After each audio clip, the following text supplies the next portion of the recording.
Les wipes. Non, pas cela.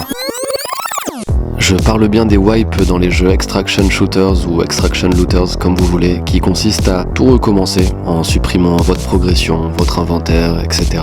Et bah vous savez quoi, Embark Studio ont décidé de pas mettre de wipe du tout.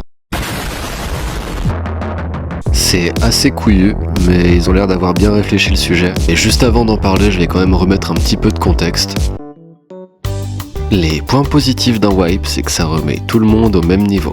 C'est-à-dire qu'il n'y a pas de chômeurs blindés d'équipements qui vont détruire les nouveaux arrivants en boucle. Ça relance aussi la hype, les joueurs reviennent tester les nouveautés, ça permet aussi aux devs de rééquilibrer l'économie globale et corriger les abus. Bref, faire un wipe ça a aussi un gros côté négatif, c'est-à-dire que toute ta progression disparaît, donc ça peut décourager pas mal de joueurs.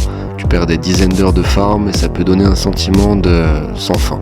Et te lasser. Et certains joueurs préfèrent aussi garder une vraie impression de progression persistante. Est-ce donc une bonne idée pour Arc Raiders? Je pense que oui, car ils veulent miser sur une progression continue, plus accessible sans frustrer les joueurs occasionnels. Ils veulent un monde persistant, vivant, sans reset brutal. À la place, ils parlent plutôt d'un système économique et saisonnier, avec des ajustements réguliers, des events, des nouveaux contenus qui relancent l'intérêt sans devoir tout recommencer. J'ai aussi vu sur des Reddit la commu proposer un système de prestige à la code qui permettrait de recommencer uniquement pour ceux qui le souhaiteraient afin de pouvoir débloquer diverses choses du genre des cosmétiques et d'autres conneries. Donc voilà, pas de wipe dans Arc Raiders, Embark veut casser les codes du genre et ils ont déjà bien commencé.